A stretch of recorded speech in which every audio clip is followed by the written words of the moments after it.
नमस्कार दोस्तों, मैं गुप्ता सर आप सभी को हमारे YouTube channel speeding math Patna में स्वागत है। दोस्तों, आज इस क्लास के माध्यम से 10th क्लास का फिजिक्स भाग नंबर 5 पढ़ेंगे। दोस्तों, इससे पिछले वीडियो में हम लोग प्रकाश के परिवर्तन के नियम और परिभाषा और ऑब्जेक्टिव उस पर आधारित प्रश्न हम लोग किए थे। दोस्तों, आज हम लोग पढ़ेंगे प्रकाश के परिवर्तन के प्रकार। देखिए दोस्तों, प्रकाश के परिवर्तन के प्रकार पढ़ेंगे। दोस्तों, इससे पिछले वीडियो में प्रकाश के परिवर्तन हम लोग पढ़ चुके हैं, आज उसका प्रकार पढ़ेंगे। देखिए दोस्तों, प्रकाश के परिवर्तन के दो प्रकार होते हैं। दोस्तों, कितने प्रकार के होते हैं? दोस्तों, दो प्रकार के। पहला होता है नियमित परिवर्तन और दूसरा होता है दोस्तों अनियमित परिवर्तन।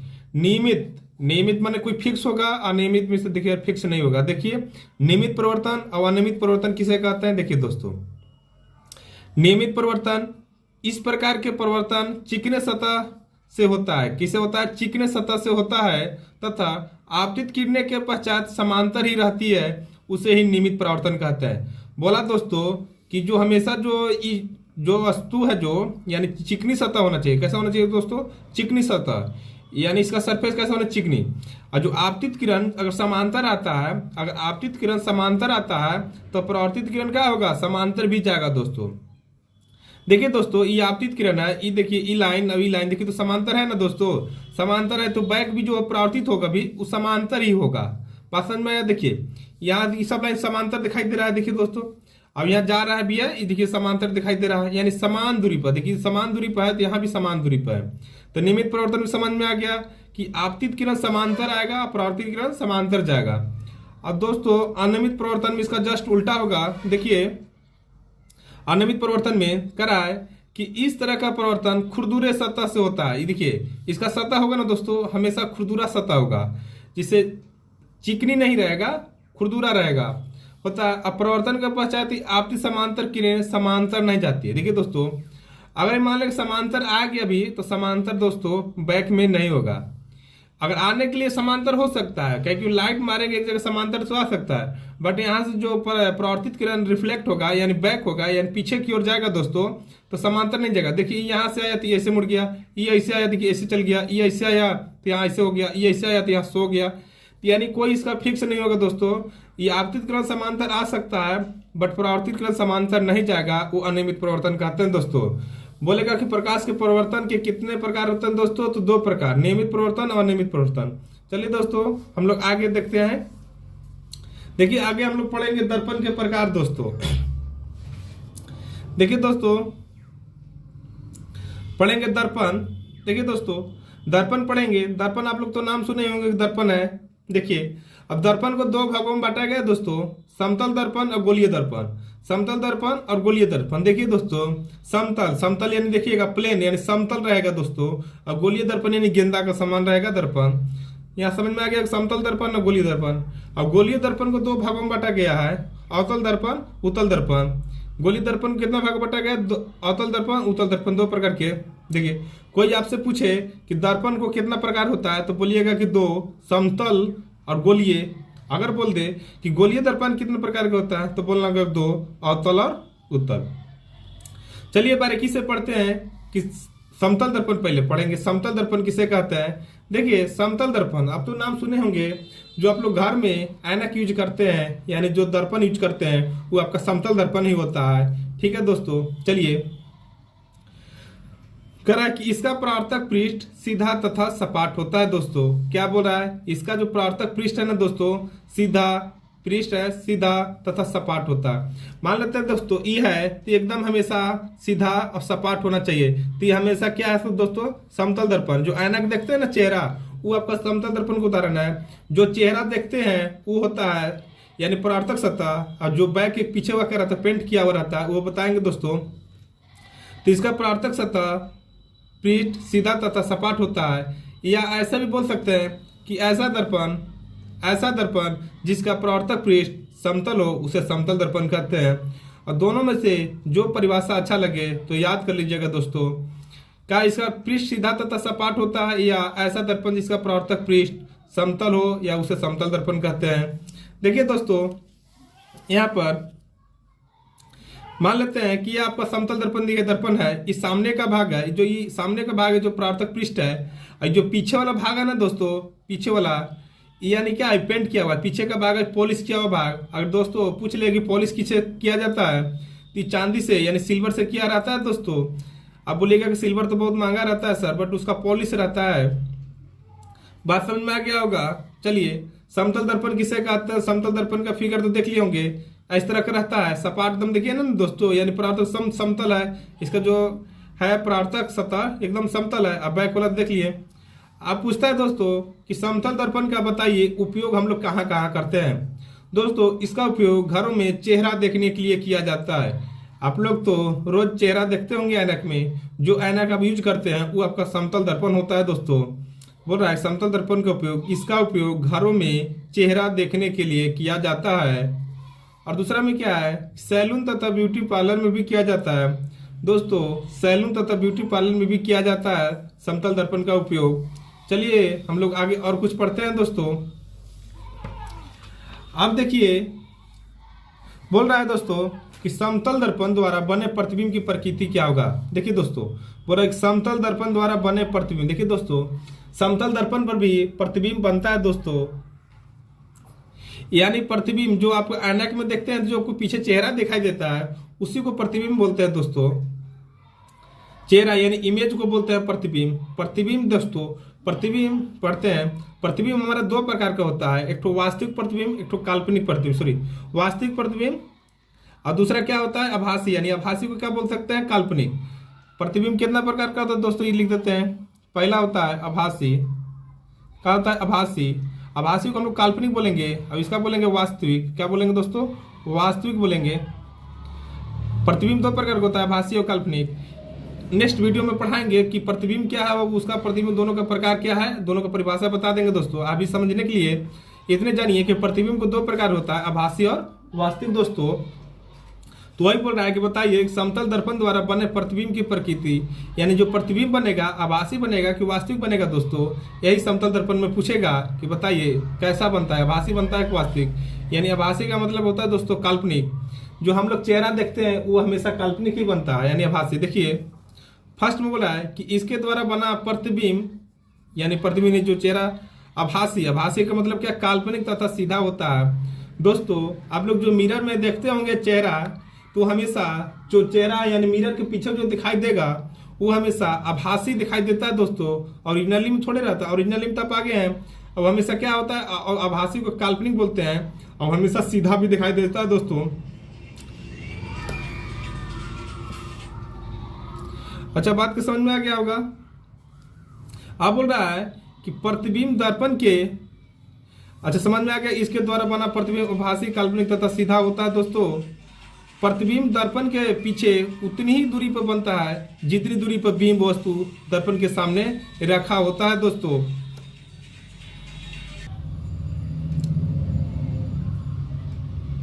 तो इसके द्वारा बना प्रतिबिंब आभासी और काल्पनिक तथा सीधा होता है दोस्तों, समझ में आ गया। पॉइंट नंबर 2 में क्या है दोस्तों कि प्रतिबिंब दर्पण के पीछे उतनी ही दूरी बनता है जितनी दूरी पर बिंब, बिंब इसका होता है वस्तु, बिंब का मतलब वस्तु दर्पण के सामने रखा हो। बोल रहा है दोस्तों कि अगर आप ऐनक में चेहरा देखते हैं, अगर 5 मीटर की दूरी पर ऐनक रखा हुआ है तो आपका चेहरा पीछे की ओर 5 मीटर दूरी पे ही दिखाई देगा दोस्तों। मान लेते हैं दोस्तों कि यहाँ आपका ऐनक रखा हुआ है, ये आपका ऐनक है, अब यहाँ से यहाँ 5 मीटर की दूरी है तो आपका पीछे चेहरा 5 मीटर दूरी दिखाई देगा। तो बोल रहा है प्रतिबिंब दर्पण के पीछे उतनी ही दूरी पर बनता है जितनी दूरी पर यानी वस्तु दर्पण के सामने रखा हो। यानी समझ में यही आया कि अगर दर्पण से आप 5 मीटर आगे हैं तो आपका जो प्रतिबिंब यानी चेहरा दिखाई देगा 5 मीटर पीछे ही दिखाई देगा दोस्तों। चलिए तीसरा बोल रहा है दोस्तों, समतल दर्पण के पीछे चांदी तथा पारा की परत होती है। अगर जो आप लोग चेहरा देखते हैं, चेहरा देखने के लिए जो ऐनक यूज करते हैं दोस्तों, तो समतल दर्पण के पीछे यानी जो दर्पण के पीछे चांदी तथा पारा की परत होती है दोस्तों। अब बोले बहुत कॉस्ट है इसका, हल्का से दम पानी हल्का से क्वांटिटी में लगता है दोस्तों, चांदी आता है पारा। अच्छा अब समझ में आ गया होगा। देखिए 5 में, यदि कोई व्यक्ति, अब 4 नंबर में, यदि कोई व्यक्ति भी चाल से दर्पण की ओर चलता है दोस्तों, मान लेते हैं कि आपका दर्पण आगे रखा हुआ है अगर उसमें भी चाल से चलिएगा ना तो दर्पण में आपका 2 भी चाल से की ओर दिखाई देगा। देखिए, यदि कोई व्यक्ति भी चाल से दर्पण की ओर चलता है तो उसे दर्पण में अपना प्रतिबिंब 2 भी चाल से अपनी ओर दिखाई देता है। बात समझ में आया? अगर मान लेते हैं कि आप दर्पण की ओर 10 का स्पीड से दौड़िएगा तो आपका जब प्रतिबिंब यानी दर्पण में 20 मीटर की ओर चाल से दिखाई देता है। यानी भी तो 2 भी, अगर मान लेते हैं 10 तो यहाँ 20, यहाँ 30 तो यहाँ 40। समझ में आया दोस्तों? अगर दर्पण में आप 50 मीटर का स्पीड से दौड़ रहे हैं तो आपको दर्पण में दिखाई देगा कि तो 100 मीटर से दौड़ रहा है। अच्छा दोस्तों, मेन वेरी वेरी इंपॉर्टेंट है कि संपूर्ण यानी पूरा प्रतिबिंब देखने के लिए दर्पण को वस्तु की लंबाई की आधा होना चाहिए। देखिए दोस्तों, अगर मान लेते हैं कि एक आदमी है 6 फुट का। आदमी कितना है दोस्तों? 6 फुट का है। अब मिरर यानी दर्पण बोलेगा कि आदमी बताइए 6 फुट का है तो उसका पूरा प्रतिबिंब देखने के लिए ऐना कौन है दर्पण को कितना फीट होना चाहिए दोस्तों? 3 फीट होना चाहिए। क्या होना चाहिए? 3 फीट। आदमी के अधिया दर्पण होना चाहिए। अगर मान लेते हैं आदमी का अधिया दर्पण रहेगा तो पूरा आदमी प्रतिबिंब देख लेगा। वही बोल रहा है कि संपूर्ण यानी पूर्ण प्रतिबिंब देखने के लिए दर्पण को वस्तु की लंबाई की आधा होना चाहिए। बोल रहा है कि पूरा प्रतिबिंब देखने के लिए दर्पण को वस्तु की लंबाई की आधा होना चाहिए। मान लो आदमी 6 फीट है तो दर्पण 3 फीट। और बोलेगा कि आदमी 10 फुट है तो दर्पण कितना होना चाहिए? 5 फुट। समझ में आ गया होगा कि आधा पूरा, अगर दर्पण 3 फीट का रहेगा, वो आदमी 6 फीट का रहेगा तो पूरा चेहरा पैर से लेके अपना बाल तक देख लेगा। दोस्तों बात समझ में आ गया होगा? ये हमारा खासियत है समतल दर्पण का। बात देखिए, यदि आपतित किरण को नियत रखते हुए दर्पण को थीटा कोण से घुमा दिया जाए तो परावर्तित किरण 2 थीटा घूम जाती है। दोस्तों वेरी वेरी इंपॉर्टेंट है, पूछ लेता है, प्रत्येक एग्जाम में पूछता है कि यदि आपतित किरण को नियत रखते हुए दर्पण को थीटा कोण से घुमा दिया जाए तो परावर्तित किरण 2 थीटा कोण घूम जाती है। दोस्तों अच्छा देखिए, नेक्स्ट पॉइंट है समतल दर्पण में बना प्रतिबिंब। देखिए, आप बोलेगा कि समतल दर्पण में बना प्रतिबिंब काल्पनिक तो जानते हैं, काल्पनिक यानी आभासी। हम लोग यहाँ भी पढ़े थे आभासी पढ़े थे, आभासी को काल्पनिक ही बोलते हैं। तो यहाँ बोलेगा देखिए, समतल दर्पण में बना प्रतिबिंब काल्पनिक यानी आभासी वस्तु के बराबर भी होता है। दोस्तों वस्तु के क्या होता है? बराबर होता है। यहाँ उल्टा होता है। यहाँ तो पढ़े थे दोस्तों सीधा होता है, यहाँ क्या पढ़े थे? सीधा होता है। बात सही है। यहाँ उल्टा कौन उल्टा है? ई नहीं उल्टा बोल रहा है। देखिए, पसर उल्टा बोल रहा है। पसर उल्टा किसे कहते हैं? देखिए दोस्तों, पहले पसर उल्टा समझिए। पसर उल्टा उसे कहते हैं जब ऐनक में आप हाथ देखिए ना चेहरा, तो आपको लेफ्ट हैंड को राइट हैंड दिखाई देगा। क्या दिखाई देगा दोस्तों? लेफ्ट हैंड का राइट हैंड। आप कभी जाकर दर्पण में देखिएगा, आप दायां हाथ उठाइएगा तो आपको दिखाई देगा कि वो बायां हाथ उठा रहा है, तो वही उल्टा बोल रहा है। ये नहीं वो उल्टा हो गया। तो पसर उल्टा में समझे कि लेफ्ट को राइट और राइट को लेफ्ट दिखाई देता है। दोस्तों चलिए आगे और हम लोग कुछ और पढ़ते हैं इसमें। देखिए, आप पढ़ेंगे दर्पण में बने प्रतिबिंबों की संख्या। आप देखिए दोस्तों, अब बोल रहा है कि दर्पण में बने प्रतिबिंबों की संख्या बताइए। मान लीजिए दर्पण आपका दो दर्पण से लेकर चलेंगे, 2 दर्पण रहेगा, बोलेगा कि कितना प्रतिबिंब बनेगा। देखिए क्या बोल रहा है कि 90 डिग्री पर झुके 2 समतल दर्पणों के बीच रखी वस्तु के प्रतिबिंबों की संख्या कितनी होगी। देखिए दोस्तों, 90 डिग्री पर झुके 2 समतल दर्पण ले लिए थे दोस्तों। एक मान लेते ही, और 90 डिग्री पर झुका दिए दोस्तों, एक तो ई ले लिए, इसको पेंट कर दिए दोस्तों इधर से। देखिए तो एक समतल दर्पण ही हो गया, इधर से पेंट कर दिए, एक तो समतल दर्पण ही हो गया। दोनों को समतल दर्पण को बीच रखी वस्तु, यानी दोनों को सटा के रख दिए, ठीक है, झुका दिए, ठीक है दोस्तों। 90 डिग्री पे हो गया दोस्तों। आप बोल रहा है कि यहाँ पे एक ठो वस्तु रख दिए। क्या दोस्तों? यहाँ पे वस्तु रख दिए। तो बोल रहा है कि हमारा बता दीजिए ना कि इसमें प्रतिबिंब की संख्या कितना होगा। दोस्तों तो बहुत वेरी वेरी इंपॉर्टेंट है। क्या होता है फॉर्मूला? देखिए ट्रिक से यह फॉर्मूला जो बोलिए, इसका फॉर्मूला होता है 360 माइनस थीटा माइनस 1। दोस्तों क्या होता है फॉर्मूला? 360 minus theta. थीटा आपको क्या है? 90 डिग्री। तो यहाँ दे देंगे कि 360 और यहाँ क्या होगा? 90 माइनस 1। देखिए तो 9 से 4 बार में कट जाएगा, सॉरी 90 ना होगा, 0 से 0 और 9 से 4 बार में काट दीजिए दोस्तों, तो क्या हो गया? तो 4 माइनस 1 यानी 3 हो गया। दोस्तों बात समझ में आ गया होगा। यहाँ देखिए कि 360 यहाँ क्या है? यहाँ 90 माइनस 1 करते हैं। पहले टोटल 360 ऊपर और नीचे क्या करते हैं? 90। तो देखिए तो 1 0 से 1 0, अब क्या हो गया? 9 से 4 बार में कट गया, अब 4 में से 1 गया तो कितना बचा? 3। तो प्रतिबिंब की संख्या कितना हो गया? 3। अब देखिए कह रहा है 40 डिग्री पर झुके दो समतल दर्पणों के बीच रखी वस्तु का प्रतिबिंब की संख्या कितनी होगी। अब ऊपर तो बोल रहा था 90 डिग्री, आप क्या बोल दिया 40 डिग्री। यदि वस्तु दर्पणों के बीच की कोण समद्विभाजक पर नहीं है, देखिए दोस्तों आपकी क्या बोला समद्विभाजक पर नहीं है, तो मान लेते हैं 40 डिग्री पर, तो 40 डिग्री हम इस तरह का बना लिए था, इस तरह का बना लिए 40 डिग्री का।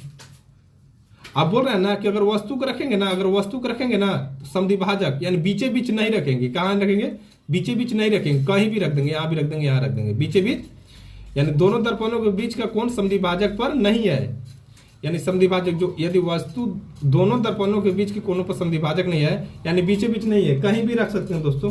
तो इसका फॉर्मूला क्या होता है, तो 360 माइनस थीटा होता है दोस्तों। इसका क्या होता है 360 माइनस थीटा होता है, यानी 360 और नीचे क्या लिख देंगे 40 लिख देंगे।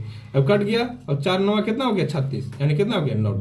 तो प्रतिबिंब की संख्या कितना होगा 9। अब की बोल रहा है देखिए कि 40 डिग्री पर झुके दो समतल दर्पणों के बीच रखी वस्तु का प्रतिबिंब की संख्या कितनी होगी यदि वस्तु 20 डिग्री समद्विभाजक कोण पर रखिए। आपकी दोस्तों क्या बोल रहा है दोस्तों, बीचे बीच दम रख दिए, क्या रख दिए, जैसे मान लेते हैं 40 डिग्री पर दो तो समतल दर्पण रख दिए। अब जो ऑब्जेक्ट कर रहा है ना इसका समद्विभाजक यानी इधर भी 20 डिग्री, अब इधर भी 20 डिग्री, ये दोनों मिलाकर 40 डिग्री बोला था सुनो, तो 20 डिग्री इधर और 20 डिग्री इधर। अब 40 डिग्री पर बोल रहा है, अब कह रहा है कि ऑब्जेक्ट एकदम बीच में रखे हैं, तब बताइए कि अब कितना होगा। तो इसका फॉर्मूला क्या होता है दोस्तों कि 360 और नीचे क्या होता है थीटा -1 होता है। तो क्या हो गया थीटा क्या हो गया, नहीं 360 और नीचे क्या हो जाएगा 40 और -1, तो 1 0 से 1 0 और 4 से कट गई, 4 9 36, 9 में से 1 गया तो कितना हो गया 8 हो गया। बात समझ में आ गया। देखिए क्या किए 360 है और नीचे क्या होता है यानी थीटा था, तो थीटा कितना 40 और -1, 1 0 से 1 0 और 4 से 9 बार में। अब देखिए दोस्तों ये कह रहा है यहाँ नोट पॉइंट में कि जब बीच में रहता है तो यह नियम लागू होता है, ये जब बीच में रहेगा तभी नियम लागू होगा और सम संख्या में उत्तर प्राप्त होगा। दोस्तों अगर वीडियो अच्छा लगे तो चैनल को सब्सक्राइब और लाइक करिए दोस्तों, धन्यवाद।